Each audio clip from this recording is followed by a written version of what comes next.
And we are back. Saving Walden's World is a film offering an inspiring look at redemption and hope through the journey of a former arms dealer.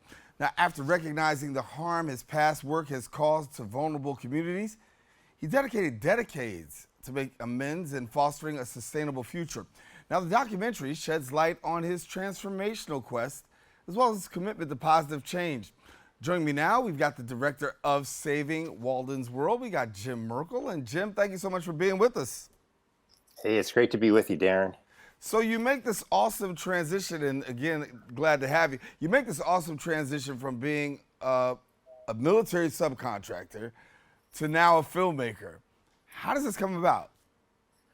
Well, I was, a young Republican kid who thought well, anything that the U.S. does is right. And so come out of engineering school on Long Island, and I'm out there and climbing that corporate ladder, and all of a sudden they have me traveling all over Europe, meeting with arms dealers in hotel rooms. And I got an education that I didn't get in school. And it kind of flipped everything on its head, because all the things that I had thought came to be not so true. And I really saw the pain and suffering happening all around the world in the 80s. So the U.S. was going after all these regimes who are trying to educate their people, trying to do land reform, trying to get people out of poverty. And why are we the ones trying to stop that? So I basically had a crisis point, and I said, I got to get out of this. Yeah. And so that happened back in '89. And so here you are making this film, and it really focuses on sustainability goals and really trying to reach these sustainability goals. Walk us through a little bit about what, if somebody's not really familiar with the film, what they would find out. Yeah, well, I tried to film where people are having small families in societies, where they have small ecological impacts, but also to have really healthy people. And I wasn't sure what I'd find. So from data sheets, I take them to these societies you may never go to, who's been to Cuba, who's been to Kerala, India, southern state of India, or Slovenia. And I wasn't sure what I'd find. But what I found there astonished me, because you find these cultures with women at the leading edge of making their society better. Well, why? Well, 60 years ago or more in some of these societies, college became free for everyone. So women, from a poor family can go and decide at 16, well, I could be an engineer, I can be a businesswoman, I could be a medical doctor. And so women have these aspirations at 16, and they're not becoming pregnant as a teen. So you're going to really protect your fertility when you have dreams. And for a lot of women, say here where I live in Maine, if you're part of the poorer 40%, your parents are not going to pay for college. You're not going to have health care. You're not going to have dentistry. You're not going to have childcare. Well, I'm filming in these societies 30 times poorer than us, and yet the people have childcare. The women have maternity leave. They have health care, dentistry, free college. And we keep saying we can't do it. We keep saying we can't help our poor. And these other societies aren't saying that. And so I wanted to, at first I wasn't sure. I thought it may be a basket case over there. But in essence, like if you go to Cuba, their infant mortality rate is lower than ours. Their children are healthier. Yeah. They rank higher in education. They live longer. How is that happening? And we keep putting them on a terrorist list. Walk me through it. I mean, you spent 8 years out here, 8 years going around filming and finding out new information. When you look at the 8 years of filming, you came to some incredible discoveries. You bring that to light for some of your viewers. But the reality is that there is sustainability out there. We just aren't paying attention to how and who. Exactly. And, they're unlikely places. America don't want to learn from somebody else. And usually these are people of color. I'm almost filming all people of color in India and Cuba. And these people got great solutions. When I hear about the community of organization in the U.S., the BIPOC community, they're talking about the intersectionality of all these issues. They know that things are interconnected. So they're going to connect climate change to racism, to, affordable health care, to living wage. All these things are getting connected. And that's what these other societies did like 50, 60 years ago. They connected the dots, but then they had educated people who could follow through and make good public policy. And so that's what I see starting to happen in the U.S. You talked a little bit about one of the things I wanted to hit on, which is the intersection of climate change, social justice. From your lens, what did you come upon? Well, to me, it's the kingpin. We want to laugh about, say, India with the caste system. We got a class system that is every bit as horrible. And the rich and the poor in America is such a divide.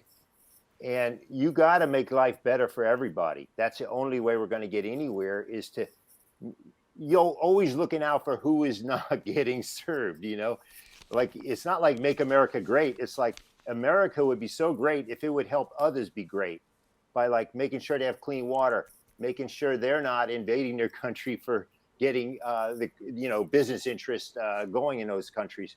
So everybody's better when we make sure no one's slipping through the cracks in our community. And that's what I found these other societies. They're making sure that who is underserved, who's slipping through the cracks. That's who we have to pay attention to. The middle class already has it made. I'm already, say, like, middle class. I don't want anything to help me. I don't need no help. Of course, we need help, but we want to help who is the most needing, always. And if you put your focus on that as a society, I think everybody does better. Yeah. You use your film as advocacy, if you will, and this is an advocacy for sustainability, for a bunch of different things. Talk to us about the fact of making the decision to say, listen, I'm going to take my gifts, my talents, and I'm going to take them, and I'm going to really use this as in the form of advocacy. Yeah, and an advocacy film can be something you don't want to hear because it could feel like propaganda. I didn't want that, but my film is really showing, I think, the honest truth that we often don't see.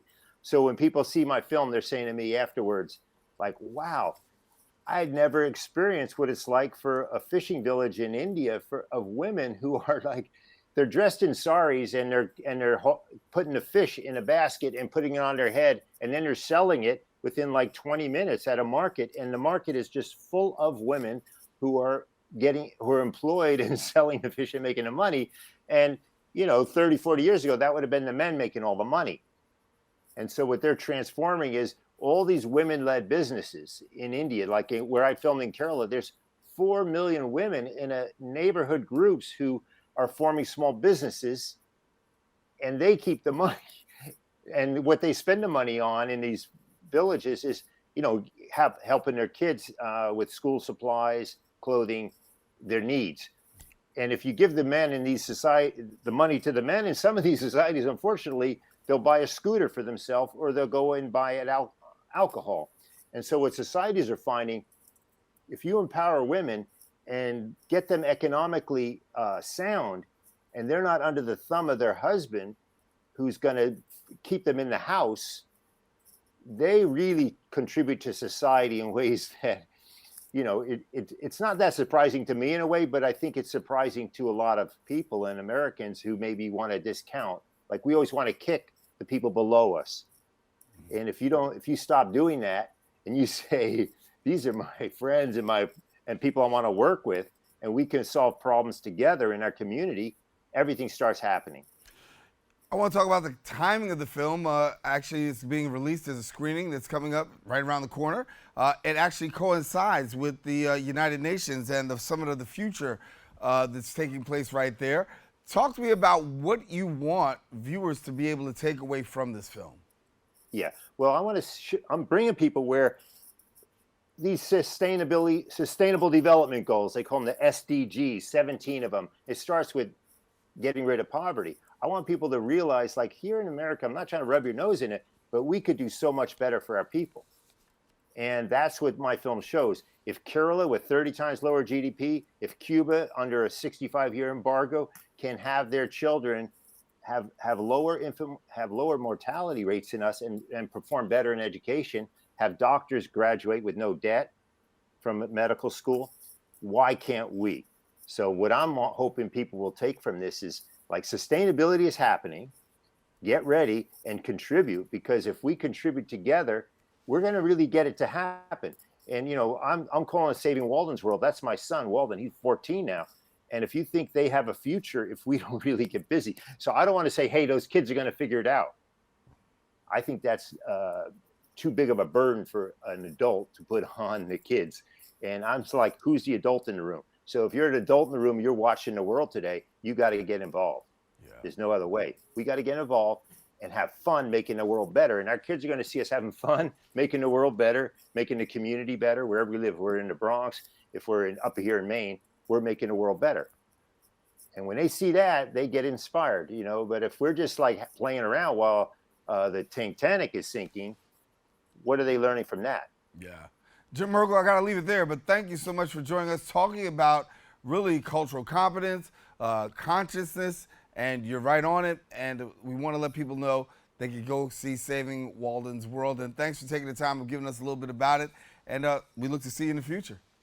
Thanks, Daren. All righty, Jim Merkel. Now, if you want more information about Saving Walden's World, visit the website, savingwaldensworld.org. Encourage you, don't go anywhere. We'll be back with more Open coming up right after this.